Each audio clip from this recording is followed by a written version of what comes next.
തിരുവമ്പാടിയിൽ നിന്ന് ശ്രീജിത്ത് ശ്രീകുമാരൻ തത്സമയം ചേരുന്നു. പറയൂ ശ്രീജിത്ത്.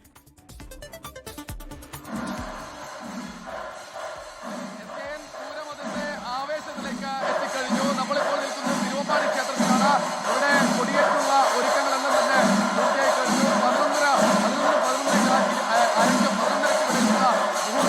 കൊടിയേറ്റ് നടക്കാറായപ്പോൾ മേളം കയറുകയാണ്. തിരുവമ്പാടി ക്ഷേത്രത്തിലെ ഭാരവാഹികളും ദേശത്തെ ആളുകളൊക്കെ ഇവിടെ സന്നിഹിതരായിട്ടുണ്ട്.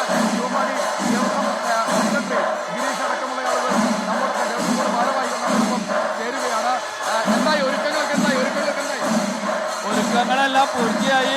ഇന്ന് 11-നും 11:30 ഇടയിലുള്ള ശുഭമുഹൂർത്തത്തിൽ തിരുവമ്പാടി ക്ഷേത്രത്തിൽ കൊടിയേറും.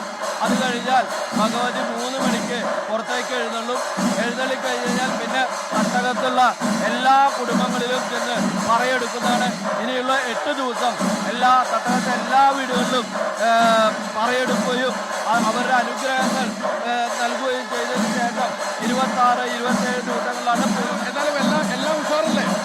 എല്ലാം ക്ഷേമമായി നടക്കാൻ വേണ്ടിയിട്ട് എല്ലാവരും ഒറ്റക്കെട്ടായി ഒരുമിച്ച് പ്രവർത്തിക്കുന്നുണ്ട് എന്ന് തോന്നുന്നു. എല്ലാം ഉഷാറല്ലേ? തീർച്ചയായിട്ടും ഇത് കൊടിയേറ്റാണ്. കൊടിയേറ്റം കഴിഞ്ഞ് കഴിഞ്ഞാൽ നമ്മുടെ ഗജവീരൻ തിരുവമ്പാടി ചന്ദ്രശേഖരൻ, കേരളത്തിലെ തന്നെ ഏറ്റവും തലയെടുപ്പുള്ള ആനയുടെ പുറത്ത് ഇവിടെ കൊടി കയറി കഴിഞ്ഞാൽ നടുവിലാലും നായ്ക്കനാലും കൊടി കയറി കഴിഞ്ഞാൽ ചെറിയൊരു വെടിക്കെട്ടുണ്ട്. അതോടുകൂടി തൃശ്ശൂർ പൂരം അതാണ് പൂരത്തിന്റെ ആവേശത്തിലേക്ക് കടക്കുകയാണ്. പാറമേക്കാവിൽ 11:30 മണിയോടുകൂടി പാറമേക്കാവിലും ഇതുപോലെ കൊടിയേറ്റ് നടക്കും. എന്തായാലും പൂരാവേശമാണ്. 24-നാണ് സാമ്പിൾ വെടിക്കെട്ട് നടക്കുക. സ്വരാജ് റൗണ്ട് വർണ്ണ വിസ്മയം നിർത്തിക്കൊണ്ട് സാമ്പിൾ വെടിക്കെട്ട് 24-ന് നടക്കും. എന്തായാലും പൂരാവേശത്തിലേക്ക് തൃശ്ശൂർ കിടക്കുമ്പോൾ ഈ തൃശ്ശൂർ സ്വരാജ് റൗണ്ടിലേക്ക് ആളുകളുടെ ഒരുക്കമാണ്. തിരുവമ്പാടി അതിന്റെ ആധാരപ്രകാരമുള്ള എല്ലാ ചടങ്ങുകളും പൂർത്തിയാക്കിക്കൊണ്ടിരിക്കുകയാണ്.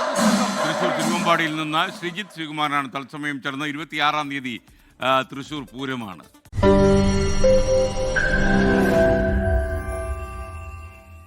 ലോകത്തെവിടെയായാലും ഏത് സമയത്തും 24 വാർത്തകളും ഓഗ്മെന്റഡ് റിയാലിറ്റി പാക്കേജുകളും എക്സ്പ്ലെയിനറുകളും വിശദമായി കാണാൻ ഞങ്ങളുടെ യൂട്യൂബ് ചാനൽ നിങ്ങൾക്ക് സബ്സ്ക്രൈബ് ചെയ്യാം.